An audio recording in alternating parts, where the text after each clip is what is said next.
Hello students, welcome back. Today we will do Gauss law and its application, that is in your class 12 physics first chapter electric charge and field.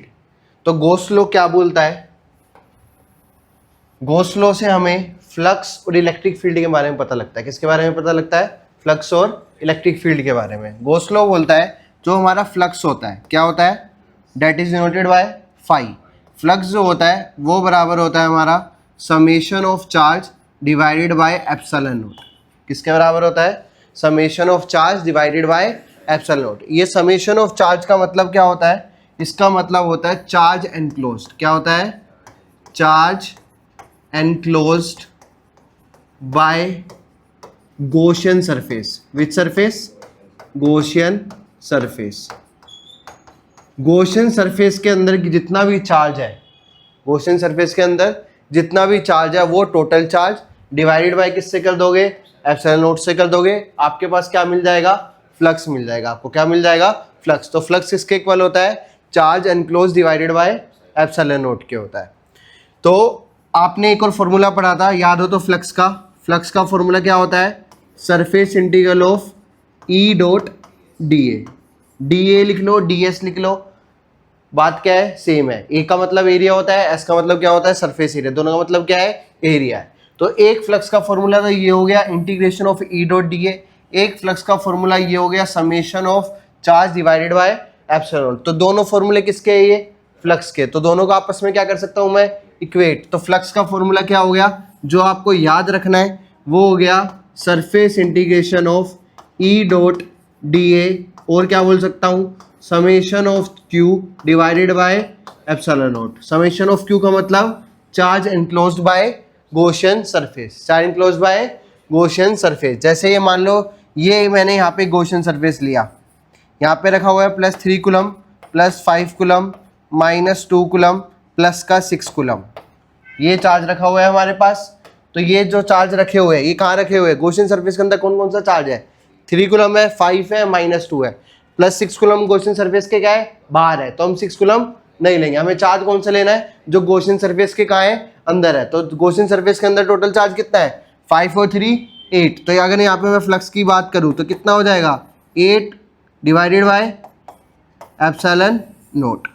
क्या हो जाएगा? 8 divided by epsilon not. Total charge कितना है? 8 coulomb है. नहीं 8 नहीं है, 5 और 3 8, -2 कूलम. तो कितना आ जाएगा? 6 coulomb divided by epsilon naught. ये वाला 6 लिया? नहीं लिया. क्यों? क्योंकि ये गॉसियन सरफेस के क्या है? बाहर है. ये हमारा क्या था? Gaussian surface. कौन सा सरफेस? Gaussian surface. हर साल सीबीएसई बोर्ड के अंदर इसकी एक न एक एप्लीकेशन आपसे पूछी जाती है. तो गॉस लॉ में आपको ये फॉर्मूला याद रखना है. गॉस लॉ में जो फॉर्मूला है जो सबसे आपका इंपॉर्टेंट है वो ये वाला है. फ्लक्स इज इक्वल टू में क्या होता है? Surface integral of E dot D A equal to में क्यू अपॉन में एप्सिलॉन नॉट. अब एप्लीकेशन करने से पहले आपको 3 चीज़ें पता होनी चाहिए. 3 चीज़ें मतलब एक टॉपिक का नाम है that is charge distribution. Topic का नाम क्या है? Charge distribution. चार्ज डिस्ट्रीब्यूशन कितने टाइप का होता है? 3 टाइप का. चार्ज डिस्ट्रीब्यूशन कितने टाइप का होता है? 3 टाइप का. फर्स्ट वन इज जो चार्ज डिस्ट्रीब्यूशन हमारा कैसा है? लीनियर. लीनियर का मतलब क्या होता है? जो चार्ज डिस्ट्रीब्यूशन है वो किसके अलोंग है? लेंथ के अलोंग. किसके अलोंग है? लेंथ के अलोंग. तो जब चार्ज डिस्ट्रीब्यूशन लेंथ के अलोंग होता है तो हम उसे क्या बोलते हैं? Linear charge distribution. क्या बोलते हैं? Linear charge distribution. अब इसमें जो हमारी डेंसिटी यूज होती है, क्या यूज होती है? तो वो कौन सी डेंसिटी यूज होगी? Linear charge density. कौन सी डेंसिटी यूज होगी? Linear charge density. That is denoted by lambda. उसको हम किससे नोट करते हैं? और लैम्डा किसके बराबर होता है? dq/dl. देखो लैम्डा क्या है यहाँ पे? What is lambda? A lambda is linear charge density. तो लीनियर चार्ज डेंसिटी का फॉर्मूला क्या हो गया? Charge per unit length. Charge per unit length. जो चार्ज है पर यूनिट किसके है? लेंथ के. चार्ज किसके पर यूनिट है? लेंथ के. उसको हम क्या बोल रहे हैं? लैम्डा इज इक्वल टू में dq/dl. Lambda is equal to में dq/dl. ये हमारा क्या हो गया? एक फॉर्मूला हो गया. बात समझ आ गई? ये कौन सी डेंसिटी हो गई? Linear charge density. कौन सी डेंसिटी हो गई? Linear charge density. नेक्स्ट जो चार्ज डेंसिटी होती है वो होती है सरफेस चार्ज डेंसिटी। क्या होती है? Second one is surface charge density. Next क्या है हमारी? Surface charge density. Surface charge density क्या होती है? उसको हम किससे नोट करते हैं? सिग्मा से। किससे नोट करते हैं? सिग्मा से। सिग्मा किसके इक्वल होता है? D Q by D A के। सिग्मा किसके इक्वल होता है? D Q by D A के। सिग्मा किसके इक्वल होता है? D Q by D A के। तो सरफेस चार्ज डेंसिटी को किससे नोट करते हैं? सिग्मा से। वो किसके इक्वल होता है? D Q by D A के। Next one is volume charge density. Next one is volume charge distribution. Volume charge distribution ये कौन सा था? Surface charge distribution. ये कौन सा था? Linear charge. Volume charge distribution किससे लिखते हैं? रो से। जो ये रो है ये क्या है हमारी? इसको क्या बोलेंगे? Volume charge density. तो ये चार्ज डेंसिटी किसके लिए है? वॉल्यूम के। तो इसलिए यहाँ पे क्या होएगा? Charge per unit volume. यहाँ किसके लिए थी?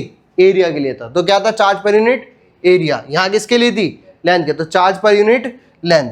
तो ये फॉर्मूला किसके लिए हो गया? वॉल्यूम के लिए। किसके लिए हो गया? वॉल्यूम। तो ये तीन फॉर्मूले आपको ध्यान रखने हैं। क्या? कौन कौन से? पहला लीनियर चार्ज डिस्ट्रीब्यूशन, दूसरा सरफेस चार्ज डिस्ट्रीब्यूशन, तीसरा volume charge distribution. There are three types of charge distribution. First one is along the length. मतलब ये मान लिया इसके किसके अलोंग? एक लेंथ के अलोंग। मतलब एक एक्स एक्सिस, ये मान लो एक्स एक्सिस है, ये वाई एक्सिस है, तो खाली एक्स एक्सिस पे। किस पे? खाली एक्सिस है। तो इसको हम क्या बोलेंगे? Linear charge distribution. अब मान लो एक्स वाई प्लेन के अंदर है तो ये हमारा क्या हो जाएगा? Surface charge distribution. अब मान लो एक्स वाई जेड में तो वो कौन सा हो जाएगा? Volume charge distribution. कौन सा हो जाएगा? Volume charge distribution. बात समझ आई? तो चार्ज डिस्ट्रीब्यूशन कितने टाइप के? टोटल तीन। First one is linear, second one is surface, third one is volume. ठीक है। तो फर्स्ट एप्लीकेशन होती है अब due to infinitely straight uniformly charge wire. हमें क्या कैलकुलेट करना है? हम गॉस थ्योरम की हेल्प से, अब देखो ये फॉर्मूला पढ़ा था ना, गॉस थ्योरम की हेल्प से हम क्या निकालेंगे? इलेक्ट्रिक फील्ड निकालेंगे। क्या निकालेंगे? इलेक्ट्रिक फील्ड फाइंड आउट करेंगे। क्या फाइंड आउट करेंगे? इलेक्ट्रिक फील्ड फाइंड आउट करेंगे। बात समझ आ गई? गॉस थ्योरम की हेल्प से हम क्या फाइंड आउट करेंगे? Electric field. तो चलो अब कौन सी एप्लीकेशन करते हैं? First application. तो फर्स्ट एप्लीकेशन क्या है?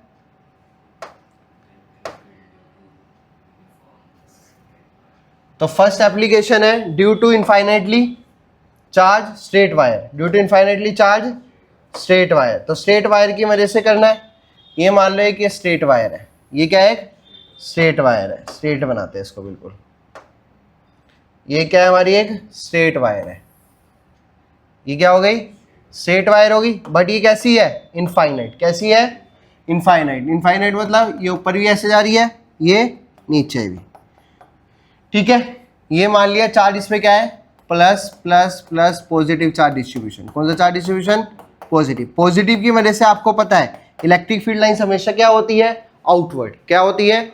मेरे को पूरा मान लो मैं लीनियर लेंथ है तो मेरे पे पूरे पे चार्ज क्या है? पॉजिटिव। तो मेरी तरफ से जो इलेक्ट्रिक फील्ड होगी वो क्या होगी? सारी आउटवर्ड होगी। मतलब यहाँ से जो इलेक्ट्रिक फील्ड होगी, यहाँ से जो इलेक्ट्रिक फील्ड होगी वो कैसी होगी? आउटवर्ड। मतलब इस साइड, ऐसे इस पॉइंट पे भी इस साइड, यहाँ पे भी इस साइड, ऐसे इस साइड बात करूँ तो इस साइड। समझ आया नहीं आया? ऐसी ही होगी। यस या नो? और ये जो चार्ज डिस्ट्रीब्यूशन है वो कैसा है? यूनिफॉर्म। कैसा चार्ज डिस्ट्रीब्यूशन है? यूनिफॉर्म। बात समझ आई? हाँ या ना? तो अब हम यहाँ पे क्या लेंगे? Gaussian surface. क्या लेंगे? जो यहाँ पे गॉसियन सरफेस लिया जाएगा वो लिया जाएगा सिलेंड्रिकल। कौन सा गॉसियन सरफेस लिया जाएगा? सिलेंड्रिकल। तो हम यहाँ पे सिलेंड्रिकल गॉसियन सरफेस लेते हैं। Cylindrical Gaussian surface. तो हमारा जो गॉसियन सरफेस होएगा वो कैसे होएगा? सिलेंड्रिकल होएगा। तो हम गॉसियन सरफेस बना लेते हैं। गॉसियन सरफेस सिलेंड्रिकल होएगा। ये मान लो ये कुछ ऐसा, ये कुछ ऐसा, इसको स्ट्रेट लाइन से ज्वाइन कर दो।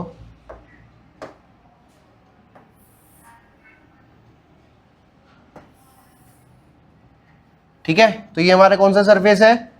Gaussian surface. Which surface? Gaussian surface. इसको हम क्या बोल रहे हैं? Gaussian surface. बात समझ आई? हम किस पे निकाल रहे हैं electric field? Infinitely long straight wire की वजह से। अब पॉजिटिव है तो इसकी वजह से इलेक्ट्रिक फील्ड क्या होएगा?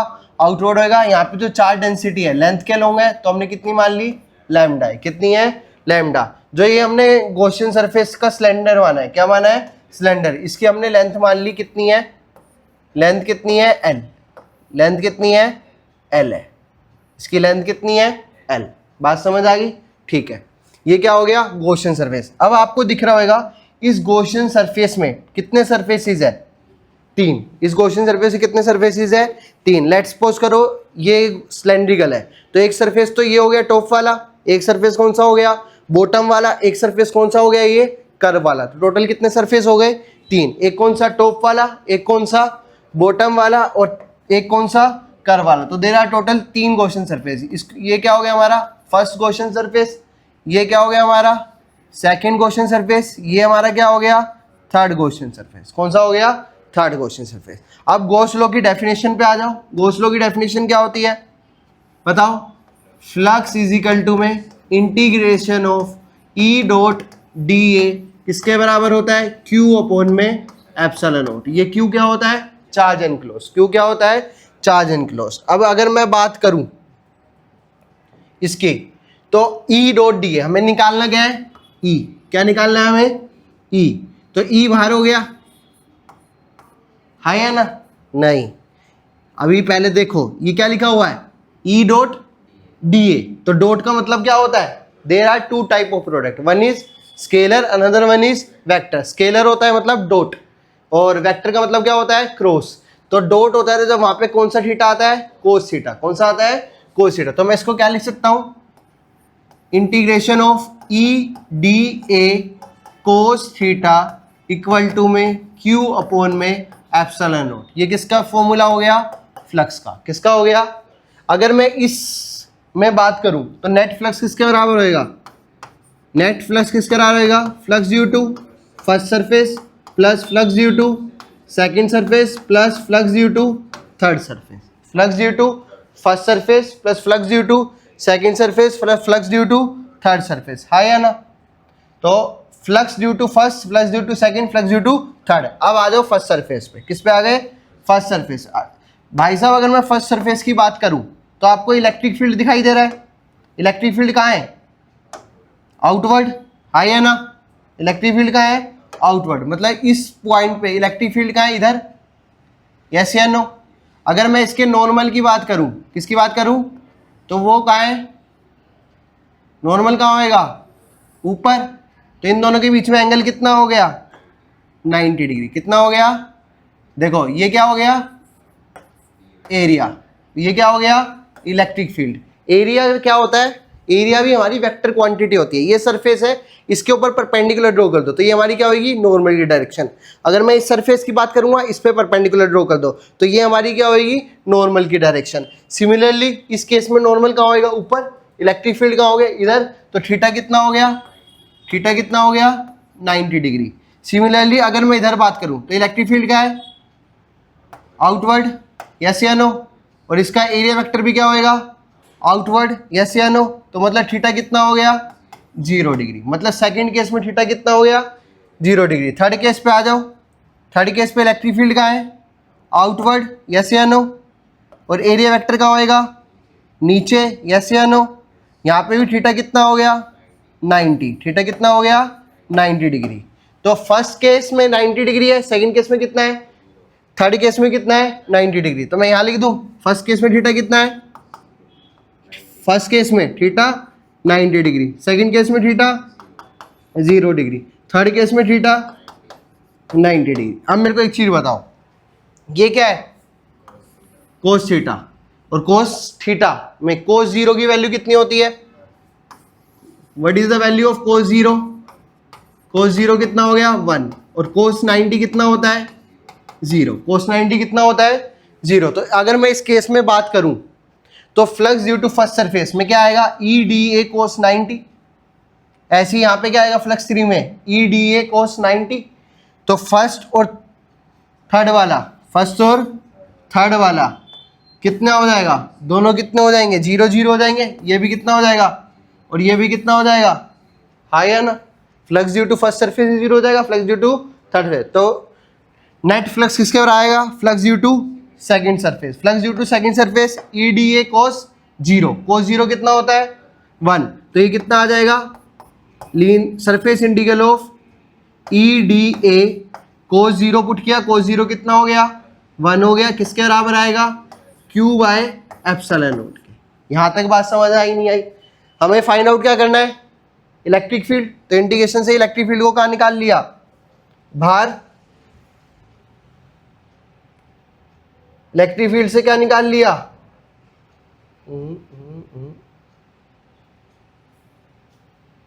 ठीक है दिख रहा है यस, तो ई डॉट डी ए से क्या निकाल लिया बाहर, तो ये कितना हो जाएगा ई आ जाएगा, यहां क्या बचेगा डी ए इजिकल टू में Q divided by epsilon not. अब देखो हमें क्या निकालना है क्यू, क्या निकालना है, यहाँ पे जो चार्ज डेंसिटी थी वो कितनी थी लैम्डा, यहाँ पे जो चार्ज डेंसिटी थी वो कितनी थी लैम्डा, और लीनियर चार्ज डेंसिटी को किससे नोट कर रहे थे लैम्डा से, याद हो तो लैम्डा का फॉर्मूला क्या था charge enclose divided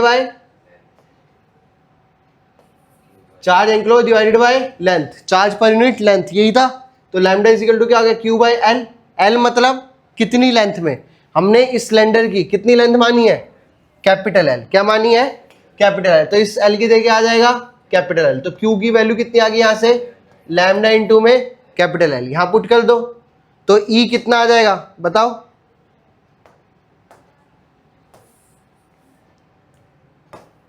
E integration of D A, Q की जगह क्या लिख दूंगा लैम्डा इंटू में L divided by epsilon not. अब डी ए मतलब एरिया, एरिया किसका सेकंड वाले पार्ट का, तो सेकंड वाला पार्ट कौन सा है cylindrical curved surface, curved surface में सिलेंडर में सी एस से कितना होता है 2 पाई आर एच, क्या होता है 2 पाई आर एच, इसकी जो रेडियस है वो मैंने कितनी मान ली आर, कितनी मान ली, हाइट कितनी है इसकी एल, तो ये कितना हो जाएगा ई इंटू में डी ए मतलब surface area of cylinder, surface area of C S से क्या होता है सिलेंडर का 2 पाई आर एच, एच मतलब हाइट, हाइट कितनी ली है हमने कैपिटल एल इजिकल टू में lambda L divided by L से एल क्या हो गया, तो ई कितना आ गया